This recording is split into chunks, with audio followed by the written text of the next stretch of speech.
There is no death, there is only life.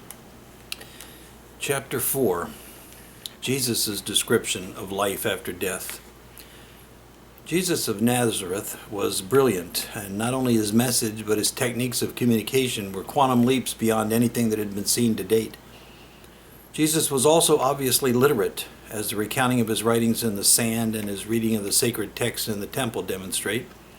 And thus Jesus could have written a rule book for his followers if he wanted to, but he obviously didn't want to. Rather, Jesus told stories and gave beautiful invitations to fullness in the life of God. The retelling of his message in the canonical and apocryphal Gospels has its own vibrancy that resonates into each age with facets of truth engaging to the people of that age. Jesus' stories reverberate through time in a clear diversity that affirms the continuation of revelation that is always alive for each of us and that builds on what we perceive. Moreover, the Aramaic which Jesus spoke was so rich in poetic nuance that various listeners were always finding something unique and provocative that reached their individual perspectives. There was no one definitive meaning that the Greek translations could grab as the singular meaning for all time. And so it's been up to us to take our contemporary understanding of reality and to interpret Jesus' message to us at various moments of our life. In Christian scripture, the 25th chapter of Matthew is a wonderful surprise, a wonderful help as I mourn my loved one's transition. It tells us that our meeting with God at the end of our physical life will not be a time of reconciliation as to which doctrines or creeds we ascribed to, but rather a recounting of how closely and continually we became a more loving person. This, then, is a rendition rather than a translation of Jesus' description of what life is all about in the 25th chapter of Matthew.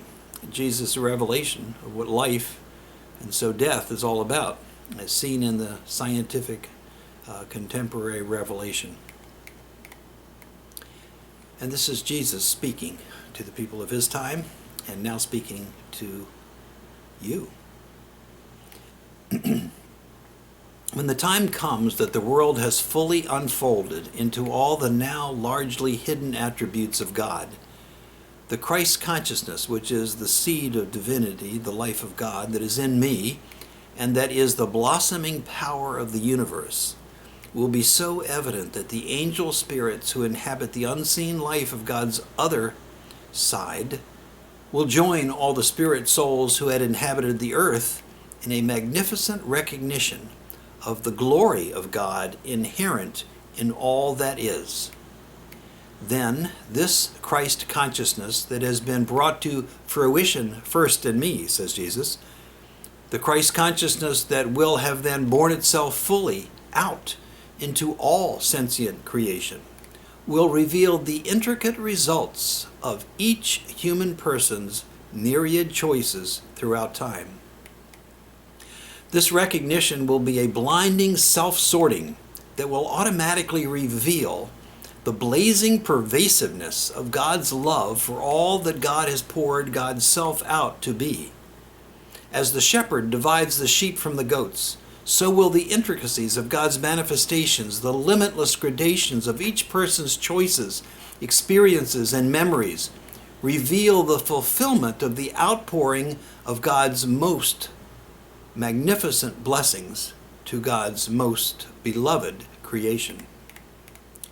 The billions upon billions of souls, each uniquely prized and loved, will see their relationship to the whole resulting from their paths through the experiences of life.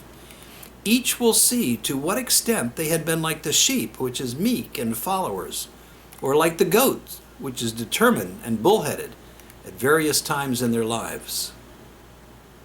This power of all that is will make evident the beauty of the differences within the new wholeness, this omega point, this final point of creation. Everyone will know the goodness they lived out when they hear this: "Come, you blessed of your loving God, inherit the realm of God's fulfillment, which you helped to create, and which has been in preparation for you throughout the unfolding of the universe." know that the most creative forces of your participation in me took place in the most simple of your acts. For I was hungry and you fed me. I was thirsty and you gave me drink. I was a stranger and you welcomed me, naked and you clothed me. I was ill and you comforted me, in prison and you came to visit me. And then, reacting to your own surprise at your justice, you will ask, well, when did we see you hungry and feed you? Or see you thirsty and give you drink? When did we see you as a stranger and invite you in, or clothe you in your nakedness? When did we see you ill or in prison and come to visit you? Immediately, you will know God's answer to you. The truth is, every time you did this for the least of Jesus' sisters or brothers, my other beloved children, you did it for me. At the same time, this power of all that is will drive into your recognition those times when you were less than you could have been, those times when you were less than your best selves, those times when you were experiencing who you were not, so that you could more passionately return to the lived experience of who you really are. This searing power of God's love will also confront you with other realizations, and you will hear God say, you see now that there were times when you put yourself out of my sight. You stepped away from my love. You consciously chose evil, evil, alienation, and chaos. How, you ask? I was hungry, and you gave me no food. I was thirsty, and you gave me nothing to drink. I was a stranger, and you gave me no welcome, naked, and you gave me no clothing. I was ill and in prison, and you did not come to visit me. And then you in turn will ask, well, when did we see you hungry or thirsty or homeless or naked or ill or in prison and not take care of you? And the answer will come to you with blinding insight. The truth is, as often as you neglected to do this to one of the least of these, you neglected to do it to me. And you will know then the unity of your life. You will know that all your life has been a blessing. You will know that I, Jesus, in the Christ consciousness, was with you all the time. You will know that God gave you the great gift of choice, the creative power of free will, all so that you could experience your way back to your origin.